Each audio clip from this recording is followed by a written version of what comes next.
Information minister ہیں انہوں نے بھی آج گفتگو کی اپنی پریس کانفرنس میں. انہوں نے یہ کہا کہ بانی پی ٹی آئی نے جو سول نافرمانی کی تحریک کی جو بات کی جا رہی ہے اس کو خیبر پختونخوا کی کابینہ کے ارکان جو ہیں انہوں نے اس کو مسترد کر دیا ہے, اور یہ پہلی بار ہوا ہے کہ کسی نے سیاسی مفادات کی بجائے اپنی ذاتی مفادات جو ہیں اس کو ترجیح دی ہو. بہرحال ملک میں جو انتشار پھیلانے والے لوگ ہیں ان کا بندوبست کیا جائے گا. شافی صاحب میں آپ کی طرف آؤں گی. جی ناہید دیکھیں, ایک تو یہ سول نافرمانی کے پہلے بات کر لیتے ہیں. جی. کیا یہ سول نافرمانی مہنگائی کے خلاف ہے؟ کیا یہ سول نافرمانی دہشت گردی کے خلاف ہے؟ کیا یہ سول نافرمانی سیاسی انتشار کے خلاف ہے کہ نہیں ایک شخص کی انا پرستی اور ایک شخص کی ذاتی جو ایک اناد ہے اس کے نتیجے میں ہے؟ میرے خیال میں جو آخری نقطہ ہے یہ تمام سول نافرمانی کی بات ہو, 24 نومبر کے احتجاج کی بات ہو,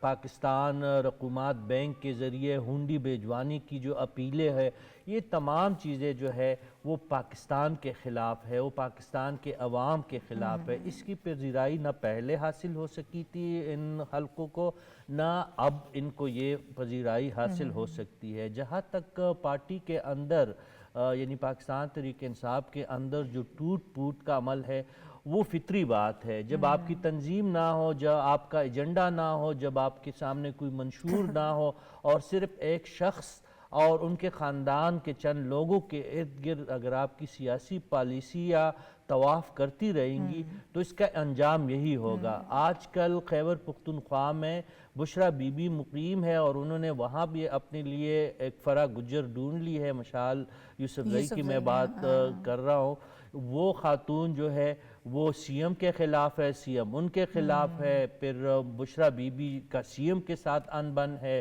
سی ایم صاحب جو ہے اپنی کابینہ سے نالا ہے. یہ تمام لوگ جو ہے پھر عمران خان کے کچھ فیصلوں کے خلاف ہے. عمران خان صاحب ان سے ناخوش ہے کہ میں جیل میں کیوں ہوں. یہ گور خان صاحب اپنا راگ الاپ رہے ہیں. پارٹی جو ہے پارٹی ہے ہی نہیں, ایک جتھا تھا, ایک گروہ تھا, ایک کلٹ کی حیثیت میں ایک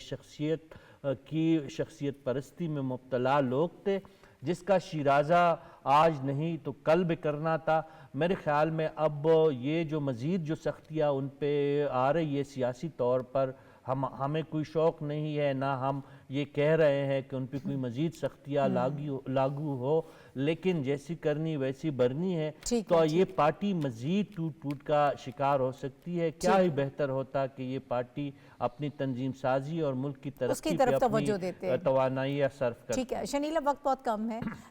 یہ جو ڈویژن اور جو تقسیم نظر آ رہی ہے یہ پارٹی کے مستقبل پر بڑے اہم سوالات ہیں جن کو یہ جنم دے رہی ہے کہ آگے کیا ہونے جا رہا ہے پارٹی میں. دیکھیں وہ تو سامنے نظر آ رہا ہے کہ پارٹی میں کیا ہونے جا رہا ہے. ہر بندے نے اپنی ایک 1.5 اینٹ کی مسجد بنائی ہوئی ہے. ہر بندہ جو اپنے آپ کو لیڈر سمجھ رہا ہوتا ہے. ہمیں 26 نومبر کو نظر آ گیا کہ کوئی کہہ رہا تھا کہ نہیں جی وہ بانی پی ٹی آئی نے کہا سنگجانی پہ چلے جائے, بشرا بی بی نے کہا نہیں جی ڈی چوک چلے جائے. اب بشرا بی بی کہہ رہی ہے کہ میں تو وہاں سے بھاگی نہیں تھی, میں تو وہیں پہ بیٹھی ہوئی تھی. گنڈا پور جو ہے اس نے کوئی کہہ رہا کہ گنڈا پور صاحب ان کو اغوا کر کے لے کے چلے گئے ہیں. پھر عمران صاحب جو ہیں وہ کچھ اور بیانیاں بنا رہے تھے. ان کی بہن لیما خان باہر آتی ہے, وہ آگے کہتے کہ بشرا بی بی کو تو کہا ہی نہیں گیا تھا کہ آپ اس کو لیڈ کریں. بشرا بی بی جو ہے وہ کنٹرول ہی نہیں کر سکی اس کو, بشرا بی بی کو کوئی اختیار ہی نہیں. تو جب پارٹی کے اندر اتنے زیادہ لیڈر بنے ہوں گے تو ان کی نہ کوئی سمت ہوتی ہے نہ وہ پارٹی رہتی ہے. یہ چند مفاد پرستوں کا ٹولہ ہے جو اکٹھا ہوا ہے اپنے مفاد کے لیے, اور کچھ نہیں ہے. ٹھیک ہے ڈاکٹر صاحب آپ کی کیا رائے سر, اور سول نافرمانی کے حوالے سے بھی میں چاہوں گی. اچھا دیکھیں یہ جو ہے نا ایک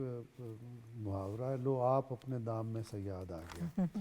تو یہ کیسے صیاد اپنے دام میں آیا ہے؟ بانی پی ٹی آئی اپنی ذات کے اسیر ہیں, اپنے سوا انہیں کچھ دکھائی نہیں دیتا, لہٰذا انہوں نے پارٹی کے اندر اپنی ذات کے علاوہ کچھ اور پنپنے نہیں دیا. لہٰذا مفادات کی جنگ ان کے جیل میں جانے کے بعد اور ان کا سیاسی مستقبل تاریک ہونے کے بعد شدید ہو گئی. اور چونکہ کوئی ڈسپلن نہیں ہے, کوئی نظم و ضبط نہیں ہے, سارا مفادات کا کھیل ہے, تو یہ جو ایک دوسرے پہ الزامات آ رہے ہیں اور جو ایک دوسرے کو برا بھلا کہا جا رہا ہے اس کا سبب یہ ہے. اور اسی طرح سے بالآخر اس طرح کی جو گروہ ہیں وہ ڈسمینٹل ہو جاتے ہیں, چاہے 54 سال لگے ہیں. جیسے بشار الاسد کے لیگیسی ختم ہو گئی 54 سال کے بعد, ایک آدمی کے گرد پورا نظام گھوم رہا تھا, اب کہاں ہے وہ نظام. یہی صورتحال یہاں ہے. اب آ گئے آپ کی جو سول نافرمانی.